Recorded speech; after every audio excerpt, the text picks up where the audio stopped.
If the MBTA is heading for recovery from the nightmares of the past, the destination is still far off. Among the obstacles are a budget gap and persistent service problems, plus the need for repairs and reforms. Our guest has been following that journey for several years, and he recently came out with some thoughts on how all the above should weigh in the decision about fare increases. We'd like to welcome Executive Director of the Pioneer Institute, Jim Stergios. Thank you very much for being with us, Jim. It's good to be with you, Chris. The one thing that stands out from your most recent piece on this is that don't go too high with these fare increases. Why is that? Well, there are a couple of reasons. One is that I think first and foremost, as a fare payer myself, we've been punished enough. Last year we had 6 weeks without service. And while the service has gotten better, I think any real analysis around commuter rail on-time performance or even the performance of the T itself, the subway system, the core system here in the greater Boston area, we haven't seen the kind of value increase that we'd wanted to see, that we hope for. I mean, it's not that we all expect to happen overnight. So the first thing is, for us, I think we need a little bit of a pass here. Second thing is for the T, and this is probably the more important conversation long term, the T needs to understand culturally that when it wants to have a fare increase, it has to provide a value increase. It can't just say, as it has done for decades, either to the legislature or to fare payers, we spent this much, you gotta make us whole. That has to stop. So that culture is an important thing. I think the third thing is, look, we believe there's so much room for reform at the T that we can make this, we can make the changes and save the money we need to save and not tax the fare payers right now. We think all of those are important, but especially that cultural piece. The T needs to have an understanding that it needs to up its game. We need to have a high quality service.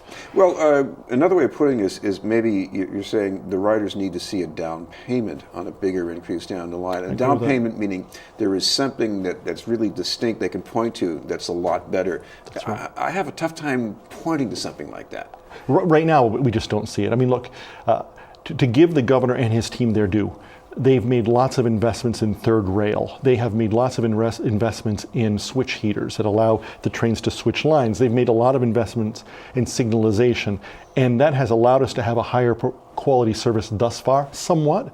But to any commuter rail rider or to any subway rider, if you ask them, how much better is the service than last year? I've got to say, they'd probably be pretty hard pressed to say anything except we had an easier winter thus far.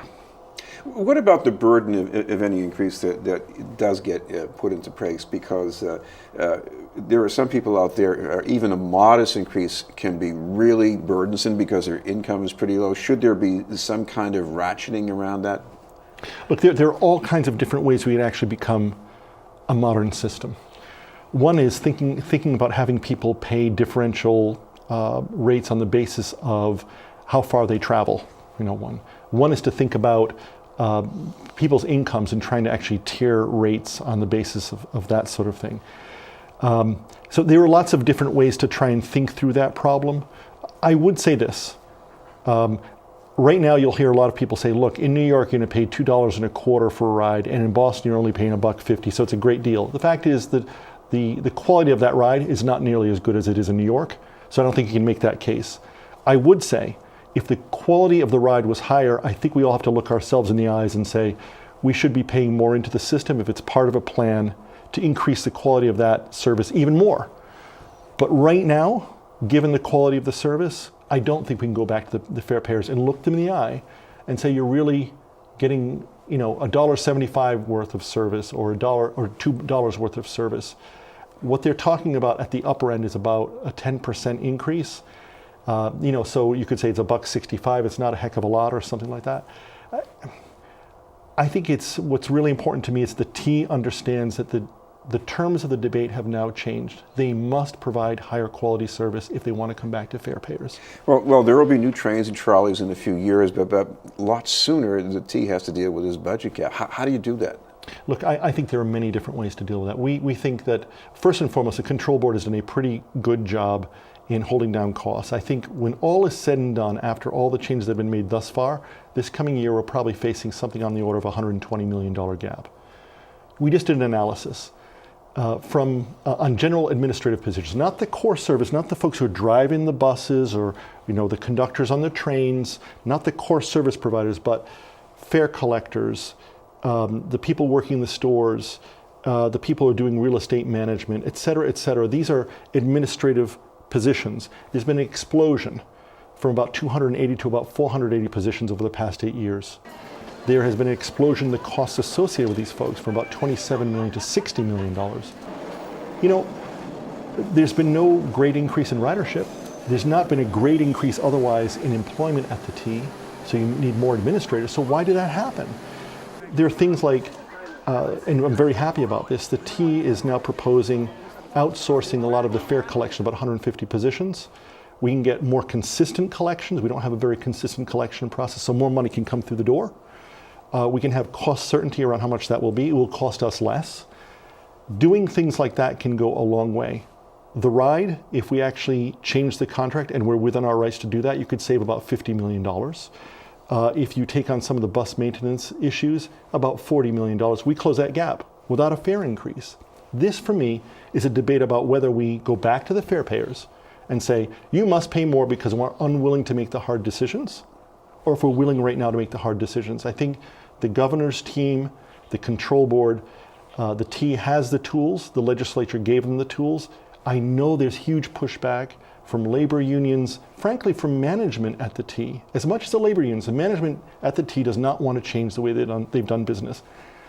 I'm sorry, it's going to change, and that's the debate to have now. What about privatizing fare collectors? I mean, in the past, there have been some problems with people stealing money, but on the other hand, the union representing his workers says that if you have it privatized, you're going to have a revolving door of people who aren't going to be as qualified, not as accountable. What do you think of that? I think anybody who looks at the controls around the money room already, as it stands right now, would have some questions about how tight the controls are there. I think there's actually more control with a private vendor. Think about the incentives you could create to make sure that you actually capture fares, right? That the firm providing the services would have every interest in increasing the number of fares they're collecting, not allowing people just to be scofflaws. I think controls can absolutely be put into place. We do it all the time. Think about transponders, how we deal with that on the turnpike. I mean, this is not, systems around the country do this. And systems around the country have been able to get ahead of this kind of conversation and do a good job, have the high accountability walls. This is a stalling tactic on the part of the unions to say, we want no change. And the fact is, I know change is hard, I know it will impact people, and those are hard decisions. But you've got 1.3 million riders who are going to have to pay a heck of a lot more. You've also got long-term the opportunities that we have. We could have more riders, higher quality service if we change the way we do business and modernize our system. Or we can do what we do now and continue to pay more and have poor service. I think for the region, the outcome, the right answer on that one's pretty clear. We also have pressures for growth because it's caused by growth. We look at the Innovation District in South Boston. Looking a bit longer down the road, don't we need some kind of new revenue? We do. Yeah. We absolutely do. And we've been there from the get-go. We've said the T spends way too much out of its operating budget every year on debt service for many projects the state imposed on the T. And we said last year, February 12th, so almost a year and a couple days ago, in the middle of the Snowmageddon, we said the state at some point, we need to get some reforms under our belt and change the culture, but we soon need to talk about $200 million of having the state assume that debt load for $200 million to free up that money for operations. We cannot reform our way out of this mess that we have. But we, at our peril, put the money first before the reforms. We do need to change and change the culture, modernize the T. But everyone has to look themselves in the eye and kind of say, we're going to have to put more into the system if we want the system that we need and deserve.